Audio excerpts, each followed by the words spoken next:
Hi, and welcome to my art vlog. I'm Alma. So it's been about 2 months almost since my last YouTube video, and I have really missed coming on and sharing what I've been up to and my musings on creativity and art. And one of the things I wanted to share with you is during this time, it's really difficult for me to create a class. I like creating classes on Skillshare. It's difficult for me to do the YouTube videos and create classes.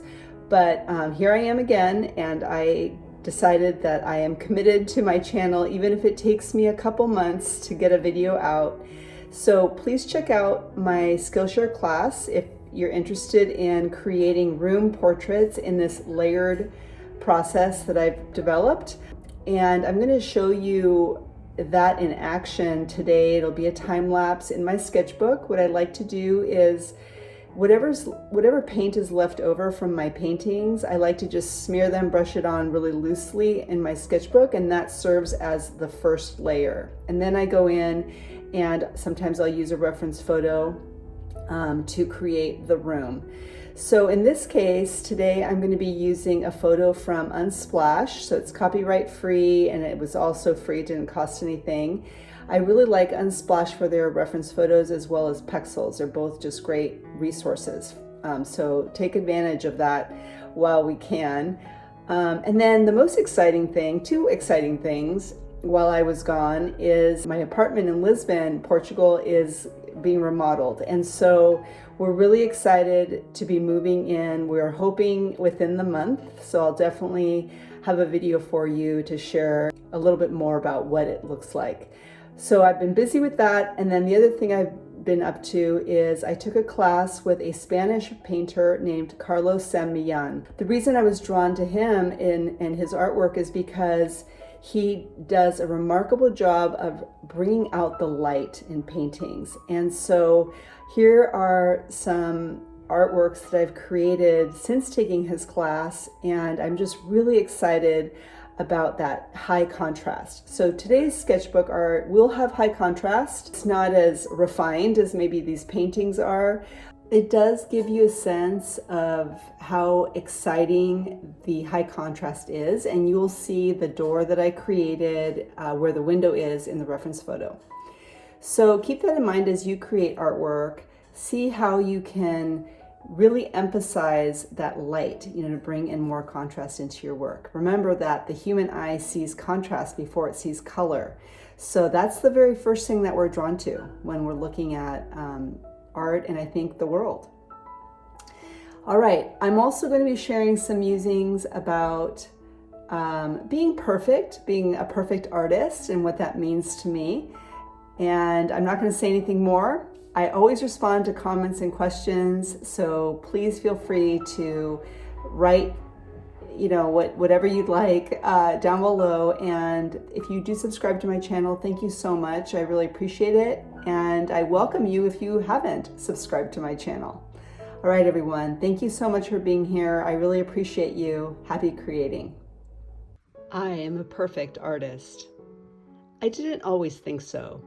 In fact, it used to be that other artists were more perfect than me because they have a distinguishing style, or they manage to sell their work online and in person.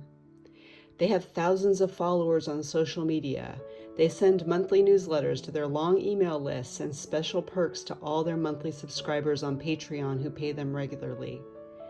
And all this made me happy for them and very jealous, but always less happy for me as my longing grew to be more like them and less like myself. And yet, my art is perfect. I didn't always see it that way. I can honestly say I have seen something wrong with every single artwork I've ever made over 20 years. Even when an artwork sold or a person said they love it or it's beautiful, I have seen its flaws. I have seen something missing in it. The color's too dark, the composition off. There has always been some way in my mind that my art could be improved or changed. For sure, this critical voice in me is much louder than any positive inner voice within. The critical voice tells me I'll never be successful financially with my art. And still, my art business is perfect. Even though the last artwork I sold was a $20 print a month ago, it wasn't even on my website, and it was technically not even for sale. The last original artwork I sold was over a year ago. The classes I teach do compensate me, and I'm grateful for a modest income, but I'm currently spending more on my art business than I earn. And even still, I can say that my success as an artist is perfect as well. You're probably wondering why I'm sharing what seems like a bleak picture of my art and art business and calling it perfect. And I'll share that it's not easy to say it's perfect, but it is true for me. Yes, I have compared myself to other artists. I have wished to be like them. I've even made art like theirs many times over many years, all in the hope that some of their specialness would magically rub off on me.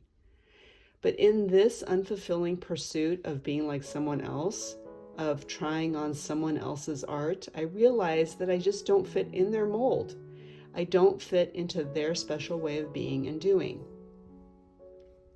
And each time I made a comparison, it was painful. I was hurting myself, and that pain wanted me to know there's a part of me who doesn't feel like she fits in anywhere. And when I finally held that feeling in my heart with tenderness and belonging to me, I finally felt at home in myself and at ease with the way that I do things. And this acceptance has freed up energy that feels really good about my art. And that enthusiasm I feel is perfect to me.